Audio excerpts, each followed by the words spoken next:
تعودن فی ملتنا قال ولو كنا كارهين قد افترينا على الله كذبا ان عدنا في ملتكم بعد اذ نجانا الله منها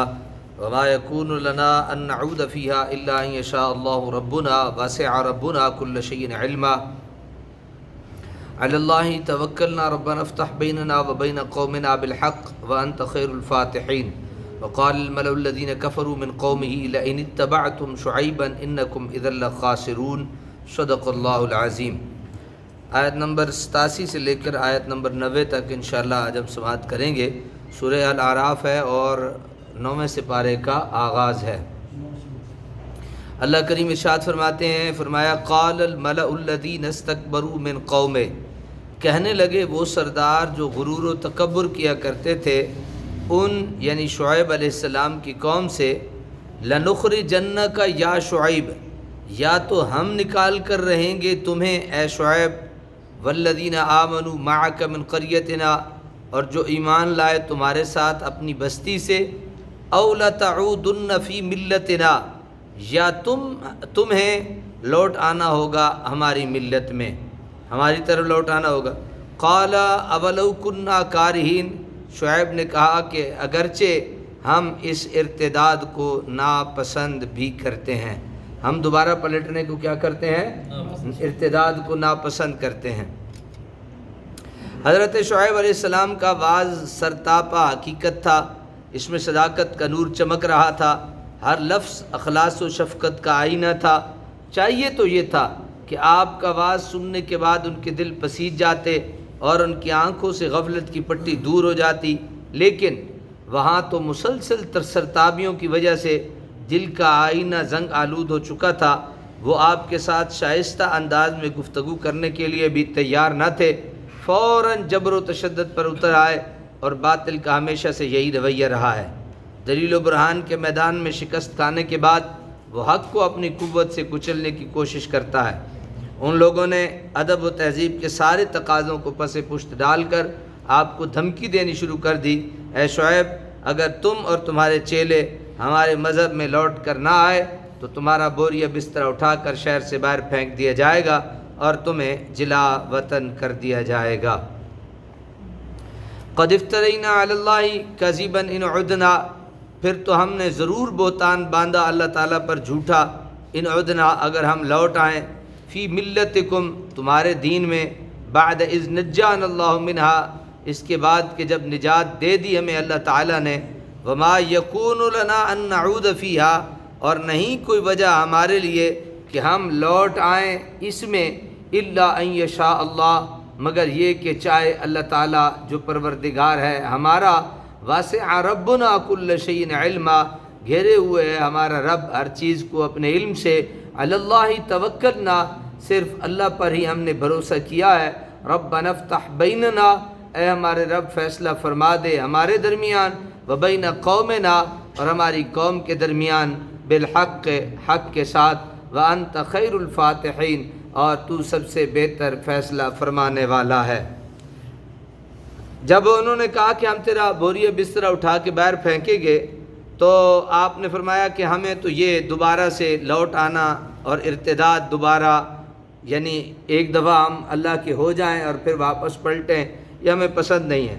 آپ نے فرمایا کہ اے قوم، اگر ہم خوشی سے ان فکری اور عملی پستیوں میں جہاں تم نے اپنے آپ کو پھینک دیا ہے گرنے پر آمادہ نہ ہو، تو کیا تم ہمیں پھر بھی مجبور کرو گے کہ ہم اپنے آپ کو ہدایت کے مقام میں بلند سے دلالت کے گڑھے میں ڈال دیں؟ ہمیں اتنا بیوقوف مت سمجھو کہ توحید کی شراب طہور پی لینے کے بعد ہم پھر کفر و شرک کے گندے اور غلیظ جوڑ کی طرف آئیں گے، اور انسانی شرف و فضیلت کی قدروں پر ایمان لانے کے بعد پھر کسی لالچ میں آ کر ان سے روح گردانی اختیار کر لیں گے۔ ہم پر تو اللہ کا یہ خاص احسان ہے کہ ہماری رسائی اسلام کے چشمہ صافی تک ہو گئی ہے۔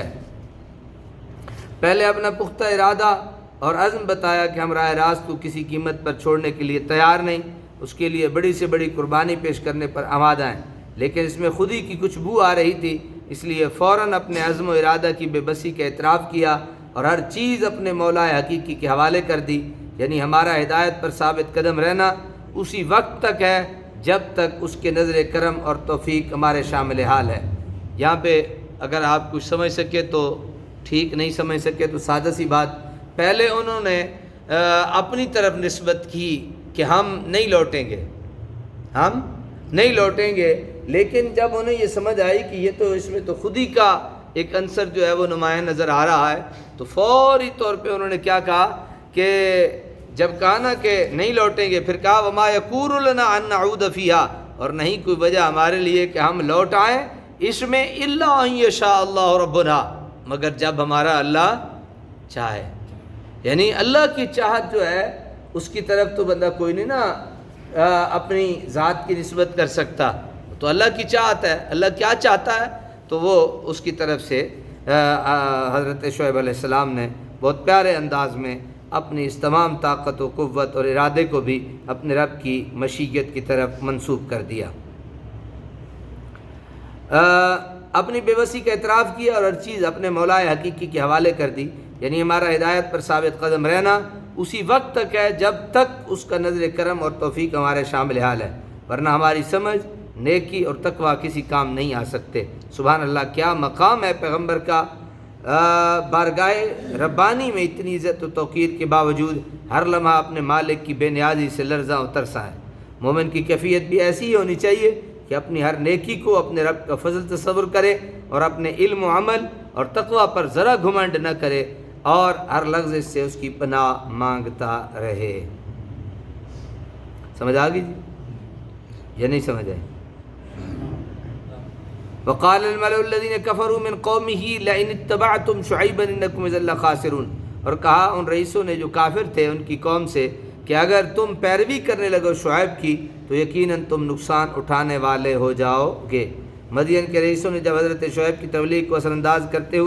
ہوتے ہوئے محسوس کیا تو اپنی قوم کو معاشی بدحالی سے خوف زدہ کرنا شروع کر دیا۔ انہیں بتایا اگر تم شعیب کی بات مان لی اور کم تولنا اور کم ناپنا وغیرہ ہتھ گنڈوں کو استعمال کرنا چھوڑ دیا تو سن لو یہ دولت و ثروت کی فراوانی، تجارت کی گہما گہمی اور معاشی فار البالی سب ختم ہو کر رہ جائیں گی، پھر تم ہوگے اور تمہاری فاقہ مستیاں، اس روکھے پھوکے تقدس کو پھر بیٹھے چاٹتے رہنا۔ بیمار ذہن کے کچھ ایسا ہی سوچا کرتا ہے، اصولوں کی پابندی میں اسے اپنی ناکامی، راہ راست پر چلنے میں اپنی ہلاکت کے خدشات اور دین حق پر ایمان لانے میں اسے محیط خطرات دکھائی دینے لگتے ہیں، حالانکہ حقیقت اس کے بالکل برعکس ہے۔ نبی ایسے ہی بیمار ذہنوں کے علاج کے لیے مبعوث کیا جاتا